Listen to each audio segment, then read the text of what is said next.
Y es que resulta que a un leonés de Villablino, donde yo estuve durante 7 años estudiando, dando el premio a Cervantes a Luis Mateo Díez.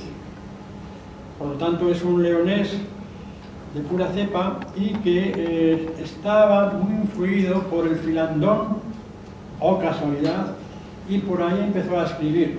Yo sugiero que ustedes vean esta película El Filandón.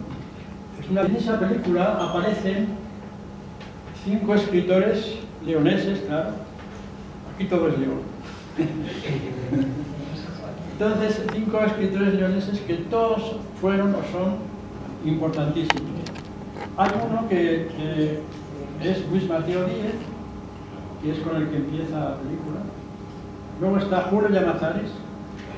Luego José María Merino. Luego Pedro Trapiello, que Pedro Trapiello es hermano de Andrés Trapiello.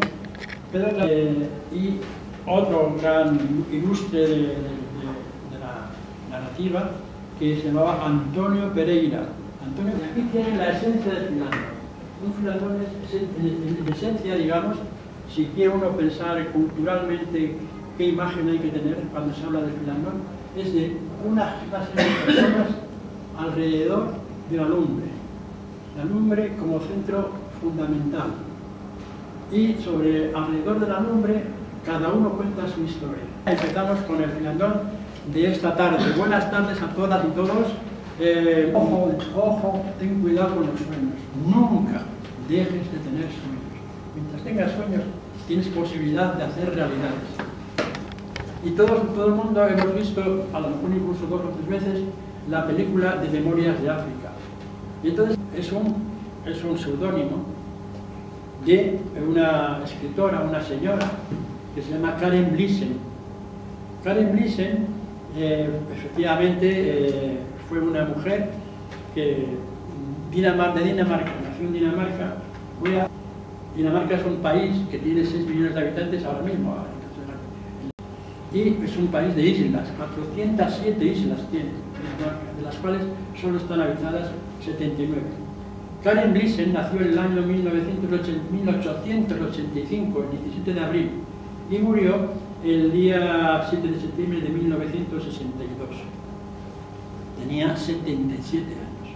Y en los libros se ve que ella tiene una cultura impresionante. Habla alemán perfectamente, habla inglés, habla francés. Bueno, yo creo que... Y sobre todo, lee mucho desde pequeña y dibuja y pinta. Con 20 años le publicaron un cuento que se llamaba Los Ermitaños. Se llama África. Se llama África con 27 años y fundan una empresa de café en un pueblo a unos 15 kilómetros de Nairobi. Llega un momento en que la granja no puede funcionar, porque todos son problemas, todos son historias. Encima se le quema, una vez hubo un incendio, había sequías, fue un desastre. Y la familia llegó un momento en que les cortó la financiación. Le dijeron, tienes que vender, te tienes que ir porque eso no funciona, porque eso no es plan, porque un negocio que no da negocio, lo mejor que hay que hacer, hay que cerrarlo. Pepe vuelve a casa de su madre a Dinamarca, con mucho dolor del mundo, vende todo, mal vende todo, y allí queda la casa, que por cierto se conserva, ya hay un museo, y ella vuelve a Dinamarca y dice, ¿y ahora de qué vivo? Y se puso a escribir, y empezó a escribir, y escribió este libro que se llama Cuentos Góticos. Cuentos Góticos. Este libro lo publicaron en Inglaterra, en Estados Unidos, pero no se pudo publicar, lo publicaron en Dinamarca. El caso es que como tuvo éxito, pero no mucho, y se fue vendiendo, pero ella no se rindió y escribió ya Memorias de África. Memorias de África es un libro con un lirismo, con una forma de escribir. Ella escribe, bueno, ahí luego hablaré de eso, pero es que este libro, el que le dio a conocer a nivel internacional, y tiene muchísimas cosas preciosas, y una de las más bonitas que tiene es precisamente el principio.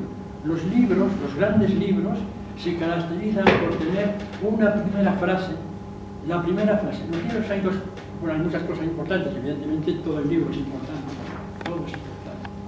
Pero el título, búscate un buen título, búscate una buena frase de inicio. Cuando empieza la película, Meryl Streep dice con acento: yo tenía una granja en África, al pie de las colinas de Ngong. El Ecuador atravesaba de las tierras altas a un centenar de millas al norte, y la granja se asentaba a una altura de unos 6.000 pies. Durante el día te sentías a una gran altitud cerca del sol. Las primeras horas de la mañana y las tardes eran límpidas y sosegadas, y las noches frías. Y ahí ya tienes el principio, y ahí ya te atrapó, ya te... quiero decir que la película, Memorias de África como tal, es evidentemente una de las grandes películas de la historia del cine, tiene muchos elementos muy importantes. Sobre todo tiene la fotografía, tiene la banda sonora es de un músico que se llama John Barry.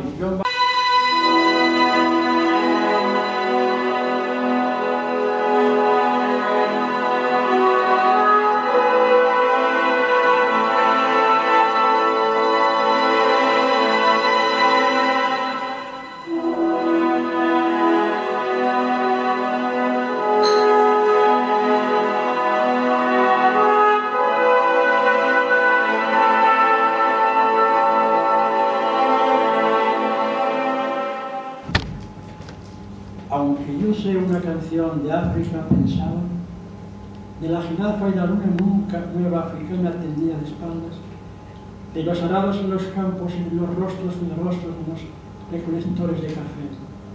¿Sabrá África una canción sobre mí? ¿Vibrará el aire en la llanura de un color que yo he llevado? ¿O los niños inventarán un juego en el cual esté mi nombre? La luna llena proyectará una sombra sobre la grava del camino, que era como yo, o me buscarán las águilas del mundo. Terrible, precioso, maravilloso. Esto es lo que pasa cuando alguien escribe tan bonito también, que escribe así porque le sale del corazón, porque esto lo vivía ella. Que estuvo siendo candidata al premio Nobel durante mucho tiempo. Cuando lo ganó el premio Nobel, Ernest Hemingway en el año 1954, declaró Hemingway, dice: yo no merezco el Nobel tanto como lo merece Karen Blixen. Karen Blixen debía haber sido el premio Nobel y no yo. Julio Cortázar recomendaba uno de los cuentos que están aquí, que por cierto lo leí ya, uno de los 7 cuentos que le dice que recomienda es uno que se llama Los Soñadores. Y aquí en España, Javier Marías también decía que una de las escritoras que había que leer y que había que conocer profundamente era Karen Blixen. Este libro de La Carta de Dinamarca tiene algo muy bueno, muy extraordinario, que es una introducción, es prácticamente una biografía detallada y perfecta con todos los detalles de Karen Blixen. Y con esto podríamos estar hablando más tiempo, pero ya pasamos a lo siguiente. Muchísimas gracias.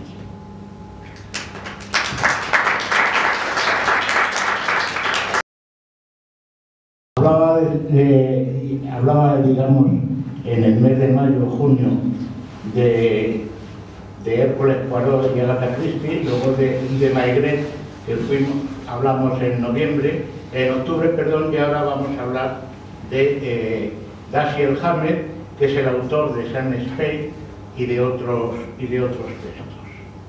Bueno, decía que hacíamos una especie de resumen entre lo que era Hércules Poirot y el inspector Maigret, de dos escritores tan importantes como Agatha Christie Y si me nombré hoy vamos a pasar, como digo, a hablar de Dashiell Hammett. Dashiell Hammett está considerado como el hombre del misterio. Ahí tenéis una reproducción de una de sus obras, una caricatura y una fotografía como si fuera el propio actor, el de Simon Spade, que ahora hablaremos de él. Bueno, hay que hablar del pulp. El pulp es un tipo de novela barata. Pulp es la pulpa del papel, que en los años 20 o 30 pues resulta que son... Bueno, dentro del Pulp Fiction tenemos El hombre de la máscara, que es también de Dashiell Hammett, una novela que salió en el año 94 de Charles Bukowski. No la he leído, pero he leído cosas de él muy interesantes, y la película famosa Pulp Fiction, que utiliza el término pulp para la famosa película de Tarantino que casi todos hemos visto. De la novela negra pasábamos de McDonald o Chandler, con los personajes de Marlowe y el Ron McDonald de Chin, y como antecedente, que ya decía yo el otro día, el crimen de la calle de Morgue, de Edgar Allan Poe, que está considerada la primera novela del misterio, aunque aquí en España tenemos El clavo de Pedro Antonio de Alarcón, que se puede considerar un antecedente. Dashiell Hammett nació en 1894 en el estado de Maryland, en Baltimore, su capital, donde trabaja como mozo de estación en una fábrica de conservas y en la Pinkerton National Detective Agency, que abandona para alistarse en la Primera Guerra Mundial. Ahí tenéis el plano de Estados Unidos y, bueno, pues estampitas de Maryland, como si hubiéramos ido de turismo por allí. Se casa en Nueva York con Lona, con la que tiene 2 hijas. En 1919 publica ya la primera novela, Cosecha Roja, ya en tapa dura, es decir, ya empieza a ser famoso, no vendiendo en pulp, sino en tapa dura. Luego sí serán ejemplares de tapa, digamos, de edición barata, ¿no? Y se afilia en el año 37 al Partido Comunista Norteamericano, porque, como luego veremos, se alista en la Segunda Guerra Mundial, pero como estaba enfermo de tuberculosis, en 53, la caza de brujas del senador McCarthy tampoco. O sea, es de esos señores que estuvieron represaliados, como otros muchos que tuvieron que escribir o hacer cine con seudónimo, el Trump y otros cuantos que ahora no vienen a cuenta. Y muere en 1961 de cáncer de pulmón en el Hospital Leonard de Hill de Nueva York. Y me he permitido poner la estampita de Nueva York típica, y luego los 5 distritos, Manhattan, Brooklyn y Staten Island, que son los 5 distritos en que se divide la ciudad de Nueva York. La primera novela es Cosecha Roja, un caso del agente de la Continental. Él trabajó en una agencia de detectives, la famosa detective Pilkington, que ha salido en infinidad de películas. Es una... Bueno, hasta en el asesinato de ¿cómo se llama?, de Kennedy, no, en el famoso asesinato de Lincoln, creo que ya participaba. O sea, que es una agencia de detectives muy importante y antiquísima en Estados Unidos, que como él trabajó en esa agencia, pues luego sus personajes son detectives. Y tanto en Cosecha Roja como en La maldición de Lord Dyne, en inglés de Dyne Curse, aparece un personaje que solo aparece en estas 2 novelas, que es un caso del agente de la Continental, otra agencia de detectivesca que se inventa. Y esto del Club del Misterio, todos de jóvenes hemos conseguido libros de esta colección que de segunda mano todavía encontramos en la Cuesta Moyano y en algunos sitios.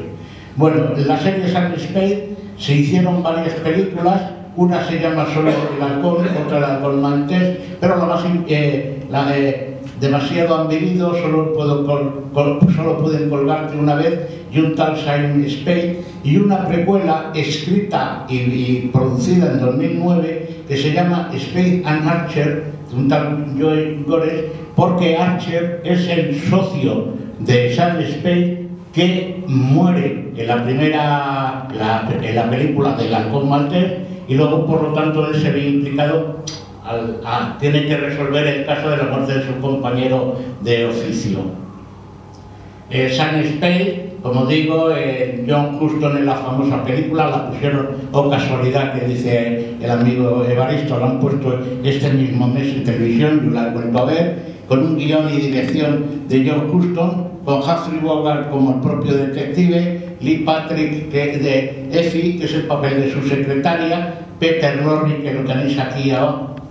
Y bueno, dice Evaristo que los principios de las novelas son geniales, y el título, pero aquí tenéis el final de esta novela, que Nora, la mujer del detective, le dice: ¿qué crees que les pasará ahora a Mimi, a Dorothy y a Hilbert, que son tres de los supervivientes, entre comillas, que no han sido asesinados en el caso que están investigando? Y dice él: nada nuevo, seguirán siendo los mismos, como tú y yo seguiremos siendo nosotros. Los asesinatos no rodean la vida de nadie, excepto la del asesinado y algunas veces la del asesino. Y la mujer, que siempre tiene que tener la última palabra, dice: puede que sí, pero todo ello es poco satisfactorio. Un libro nuevo, evidentemente, y ha venido a hablarnos de Carolina. Si haces el favor, ¿puedes venir y sentarte aquí? ¿Quién es el coordinador del evento? Pon el micro. Mejor el otro. Bueno, pues esta vez, muchas gracias, no contaba con tener que salir. He llegado tarde además. Bueno, pues sí, efectivamente, como dice Evaristo, acabo de sacar ahora mi segundo poemario, La pajarera azul. Tuve la suerte del año pasado de estar presentando el primer poemario, que es Mirada Encendida, fue en Retiro, en el Centro Cultural Clara Campoamor. Y bueno, este poemario está recién salido del horno, como se suele decir. Y bueno, pues ¿qué puedo decir sobre el libro? Carolina, como no podemos presentar todo el libro, sí, solamente yo te pediría que elijas o que pienses en qué dos poemas los puedes leer como digamos, como imagen de este libro nuevo que has publicado. ¿Y qué es? Voy a coger a uno así al azar, no había preparado ninguno. Ha salido este, se titula Fue. El árbol fue semilla, el mar lágrima, tu mirada ha sido estrella y mis manos alas. La luna nació de las entrañas del nocturno espejo. Todo fue antes de ser. Así como el ocaso tiene raíz de amanecer, somos tierra en vuelo que navega entre llamas. Pasos sin camino ni arcén. Solo dejamos huella de un aroma distante o quizás un breve epitafio. De una solitaria palabra nació el esencial verso que desemboca en eterna estrofa. ¿Qué fui antes de ser yo? Quizás un destello libre que incendió el latido de la vida.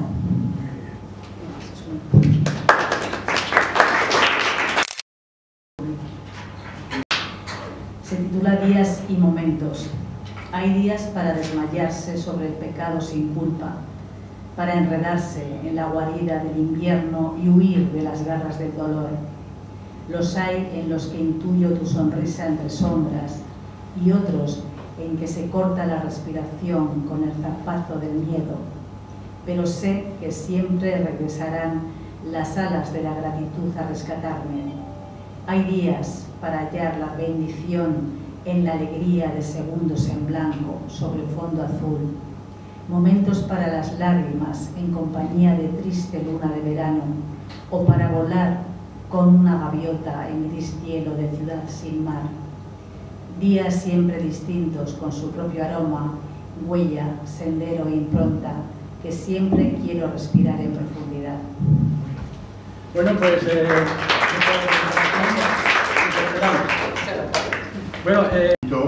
en base, vamos, a mis recuerdos de infancia.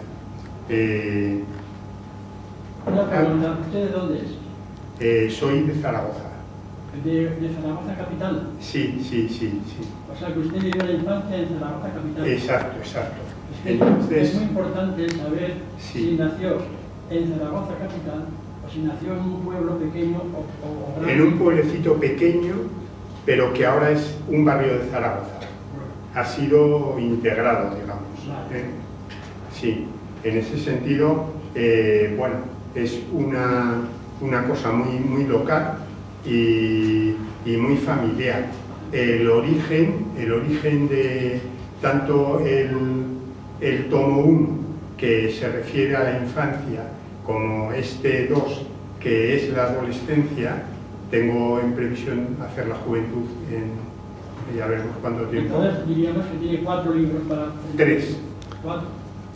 Uno sería la infancia, otro la adolescencia, otro la juventud, Sí. otro la... No, allí se acaba. Sí.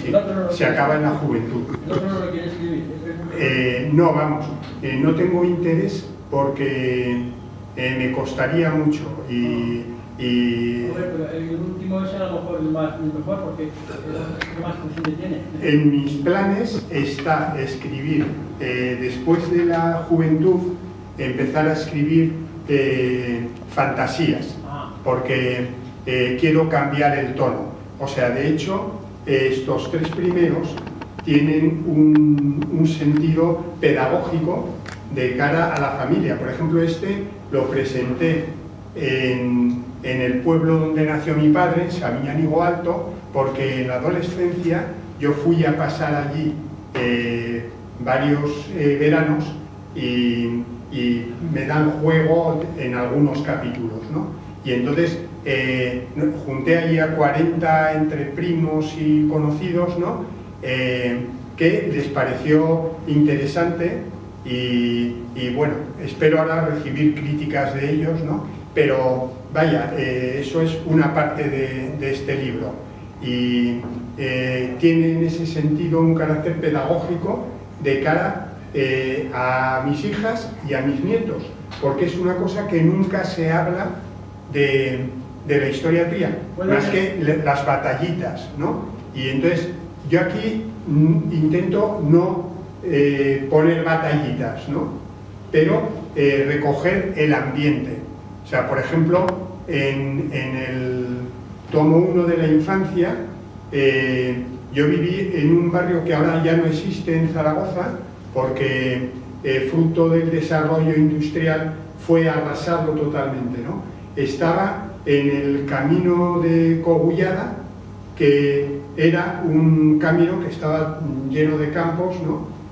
A ambos lados, y Franco, cuando iba a visitar Zaragoza, que iba con frecuencia, puesto que él, su crecimiento mayor lo hizo en la ciudad de Zaragoza, donde está la Academia General Militar, y él fue allí un personaje, donde hizo la selección de personal para la trama militar, ¿no? ¿Nos pueden leer algún párrafo pequeñito? Un par de páginas. Pues para que nos demos cuenta un de poco de este libro, sí, claro. Vamos a ver. Mi padre era guardia civil y no tenían medios para nada y podían subsistir si tenían el piso en el cuartel, que entonces les resultaba gratis, ¿no? Pero a mi padre, bueno, y a mi madre les resultaba odiosa la vida cuartelera, ¿no? Y entonces, en cuanto pudieron, pues salimos del cuartel.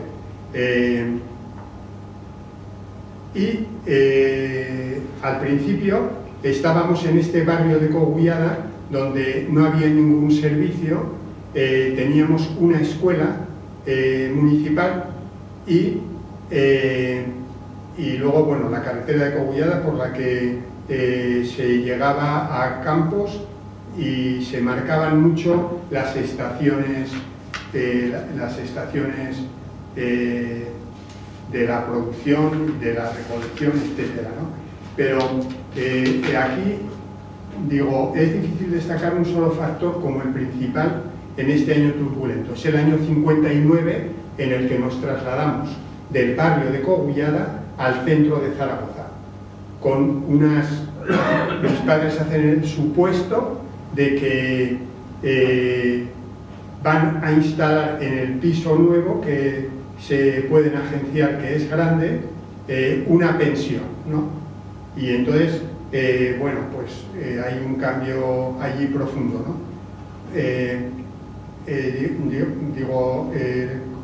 es difícil destacar un solo factor como el principal en ese año turbulento, 1959. Nacieron amistades y relaciones con los amigos del nuevo barrio. Hospedaje en la casa, huéspedes de la familia frecuentes en casa, agua, porque claro, era un centro para abrirse a la vida de los que estaban en el pueblo, tenían que venir a las ciudades, ¿no? Digo, huéspedes de la familia frecuentes en casa, agua corriente y electrodomésticos, porque en la casa anterior el agua para beber la teníamos que ir a buscar aproximadamente a 2 kilómetros, que había una fuente en el barrio de la avenida Cataluña, ¿no?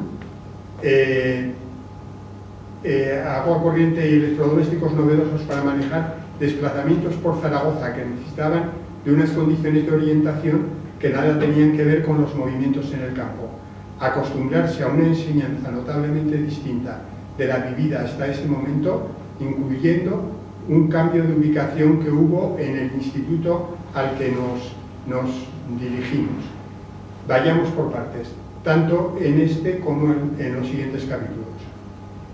Aquí ahora hago una alocución a mis primeros recuerdos del Instituto Goya, que era un instituto al que desde el barrio de Cogollada se accedía con un tranvía y donde mis padres pues, nos matricularon, primero a mi hermano mayor y luego yo.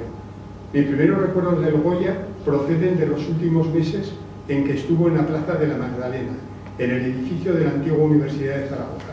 Este permaneció cerrado hasta que en 1968, en un plan de ensanchamiento de calzada para favorecer la circulación motorizada en el coso bajo hacia el puente de hierro, se procedió a la demolición del edificio.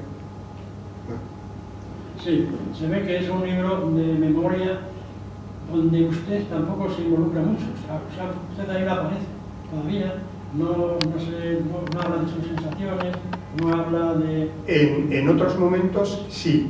Por ejemplo, en el Instituto Goya y con respecto a los profesores y a los... Bueno, no conflictos, porque en este sentido uno en los recuerdos es muy selectivo y yo soy consciente, aunque este en concreto, en lo referente al Goya, lo he contrastado con un montón de antiguos compañeros y de hecho se ha hecho un círculo que han aprovechado para recuperar la memoria. Para mí fue crucial el ponerme a hacer esto, el Parkinson que tenía mi hermano mayor, que lo desarrolló muy fuerte y que nos aconsejaron, bueno, me aconsejó el psiquiatra que trabajara con él la memoria y por esto entré de lleno en el tema, sencillamente, ¿no?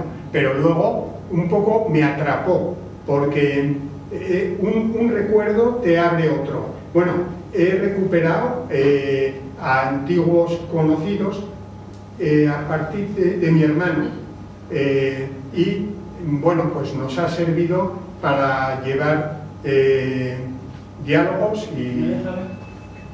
Bueno, el libro se llama Recuerdos para compartir y reflexionar. 2. Sí. Me imagino que el tercero, habrá otro que será el tercero, que sería... Este es la adolescencia. Desde el año 58 hasta el año 66. Sí.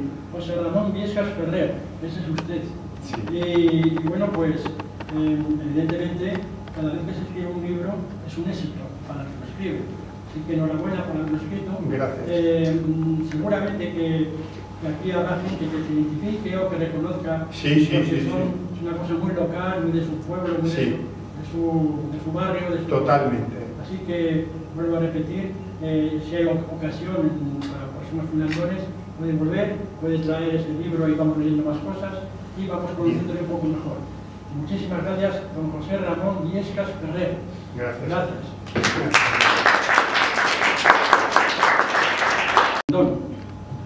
Como ya dije, es un ejercicio que hemos puesto para el próximo mes. La película Finlandón tiene la banda sonora de un músico extraordinario que se llamaba Ernesto Hatzberg, que tenía un castillo, era propietario de un castillo en Villafranca del Bierzo. Y también está en la banda sonora, participa, como no, Amancio Prada.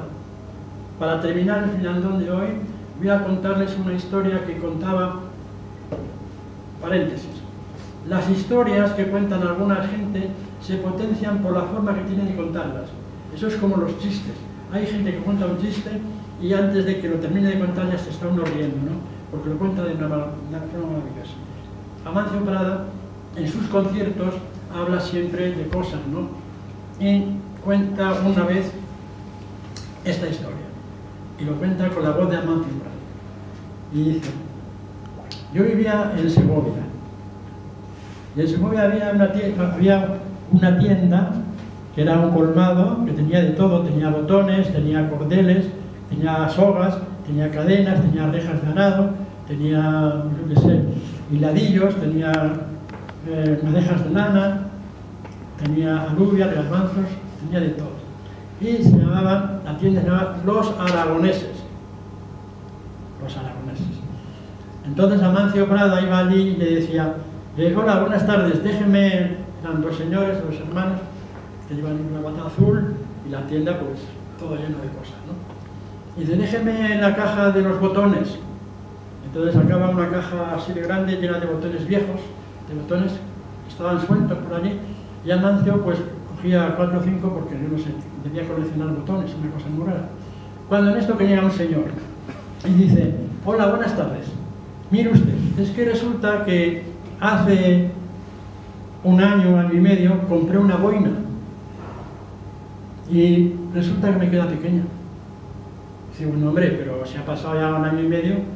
Dice: ya, pero es que me ha dicho mi mujer. Dice: tú es que eres tonto. Dice: o sea, si te queda pequeña, vas a salir y les dices que te la descambien, que te den una de tu talla. Y dice: pero mujer, ¿cómo va a ir después de año y medio? Total, que llega allí y dice el dueño: por favor, ¿cómo se le ocurre traer una boina a que se la descambie después de año y medio? Y entonces se empezó a acumular gente en la cola. Miró el dueño así para la gente que había detrás de aquel y dice: bueno, mire, ¿sabe lo que vamos a hacer? Se la voy a descambiar. Se la voy a descambiar. Y dice: entrégala. Dice: ah, no, pues no la he traído. Dice: pero ¿cómo? O sea, estamos aquí hablando de que le descambie la boina y no la ha traído. Y dice: no, es que ahora tengo que ir a casa, se lo tengo que decir a mi mujer y le digo: mira, María, que resulta que sí, que me la descambia. Igual me dice que ya no hace falta. Y entonces dice Amancio Prada: a que parece una historia irreal, a que parece un cuento de mentiras, pues fue una cosa de verdad. Y ya voy a contar otra cosa también. Cuando yo era joven, bueno, más que ahora, sobre todo en León, yo tenía pasaba por una calle donde había una exposición, un escaparate de instrumentos musicales. Y la afición mía por los instrumentos musicales ha permanecido así y siempre será así, ¿no? Y en León lo hacía. Entonces, Amancio estaba estudiando en Valladolid. Y en Valladolid hay una calle muy importante que se llama la calle Santiago. Y había una casa de instrumentos musicales. Entonces pasó por allí Amancio y ve una guitarra preciosa. Dice: guitarra española, 8.000 pesetas de la época. Estamos hablando del año 1965, 66, por ahí. 8.000 pesetas. Y al lado, en el escaparate, había un cartel que ponía: Festival Folclórico de Aranda de Duero. No era de Aranda, era de Grado, un pueblo de Palencia. Y 8.000 pesetas, premio 8.000 pesetas a la mejor interpretación y tal y cual. Y dice él: pero bueno, ¿cómo voy a ir yo a concurso si no tengo guitarra? Entonces estuve pensando y dije: bueno, pues yo sin guitarra y sin nada voy para allá, que malo será que alguno me la deje. Total, que cogió el tren o lo que fuera y se fue hasta el concurso. Llegó allí y se encontró con Pachi Andión. Y le dijo: oye, Pachi, que mira, que resulta que he venido aquí, que quería cantar un par de canciones que tengo compuestas, pero no tengo guitarra. Y dice: no te preocupes, hombre, yo te la dejo. Entonces Amancio la afinó a su manera, se puso a cantar y, oh casualidad, ganó el concurso de 8.000 pesetas. Y al día siguiente fue a la tienda y se compró una guitarra que costaba 8.000 pesetas. Muchísimas gracias por escucharnos, muchísimas gracias por venir y muchísimas gracias porque les seguimos esperando con toda la ilusión como si fuera el primer día. Que pasen buena noche y hasta la próxima.